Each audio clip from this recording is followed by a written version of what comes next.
here with Cheryl Clegg. She's doing a photo series to bring awareness to the plight of Maine fishermen and fishing families, specifically lobstering. Cheryl, thank you for joining us. Well, thanks so much for having me here. Of course. So what is the series and what's the name of it? I call the series The Endangered Lobsterman, and it's a series of photos of fishing families and lobstermen on the coast of Maine. Yeah. So, I mean, I'm excited because she's photographed members of my family, and you're based in Korea, correct? When I'm in Maine, I'm in Korea, Maine. Yes. Yep. Yes, but I also live in Massachusetts. Yep. Full time. Right. So, I mean, when you're trying to raise awareness to things, this has to do with the Maine Lobstermen's Association, and this has to do with kind of the politics of what's going on right now.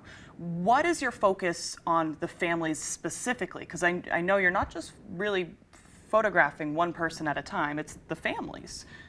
Right, most of the photographs are of extended families if we can get them. And the reason I started doing this was because Monterey Bay Aquarium in California red listed lobster last September, and I heard about it when I was at home in Massachusetts, and I knew if I was hearing about Maine lobster being red listed on the national news, it was a big thing.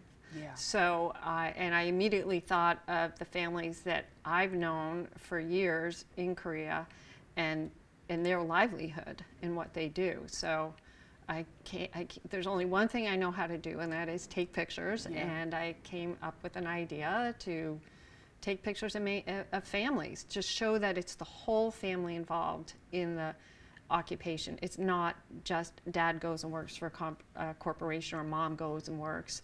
It is all the kids, and they started at young age, and the families are the ones that own the boat, that buy the traps, that right. have all the expenses, and I thought people just don't know. Most people don't know unless they're a part of the industry. Right. I think a lot of people don't know Korea, Maine either, and that is a fishing community. It's a beautiful coastal community where plenty of people come to just summer, but fishing is the livelihood of their you know, the economy there. So that's kind of especially what you're highlighting too. Yeah, in Korea especially, the harbor is all fishing boats. There was a pleasure boat.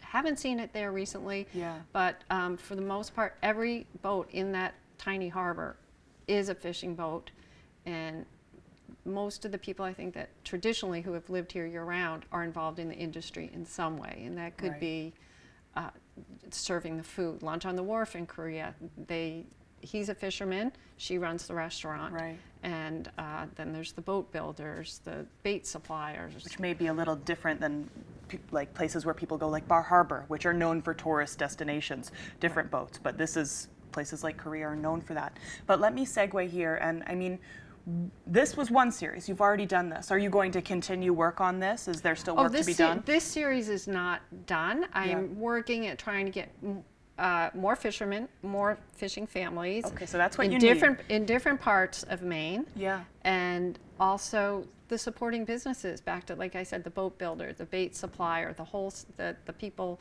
who pick up the lobsters from the co-op and then sell them. Right. So there's a lot more involved, and the lobster industry is facing new regulations. They did get a reprieve December 2022 for a 6-year reprieve on regulations till 2028. A lot of them are still feeling that stress. But there's still a lot of stress involved. Yeah. So, and this also brings up, you said you have a QR code to learn more, to donate. Can you talk about that a little bit? I have created some banners to help raise awareness for what the industry is going through, as well as funds for the Maine Lobstermen's legal defense. Nice. The banners are designed to be hung outside so that people, all the tourists that come, will read and learn something and hopefully scan that QR code. So there's only about 50 in the state. It's not an on-demand. No, it's a very small on-demand service. Yeah.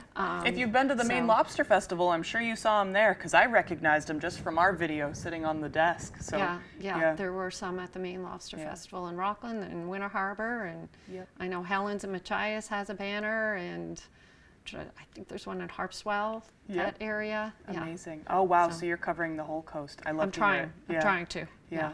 Okay, so we are about out of time. Where can people learn more? Do you have a website? I do have a website, actually, if you just Google the endangered lobsterman, but I am also having an exhibit through Schoodic Arts for All. Great. At Hammond Hall in Winter Harbor. The exhibit runs September through October.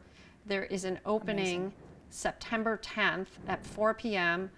Public's welcome. I hope to have a lot of people there. I want people to see the photos and read the statements, read everything that the people have to say about what's going on in the industry, how being red listed impacts them, how many generations they are out on the water. So again, it's the exhibit, The Endangered Lobstermen, at Hammond Hall in Winter Harbor. Yep. Opening September 10th, reception, yeah. September 10th, 4 p.m. All are welcome. Amazing. Perfect. All right, looks like we're about out of time. Cheryl, thank you for joining us Oh, today. thank you very much. Of course. Okay. We'll send it over to Devin for our full weather forecast.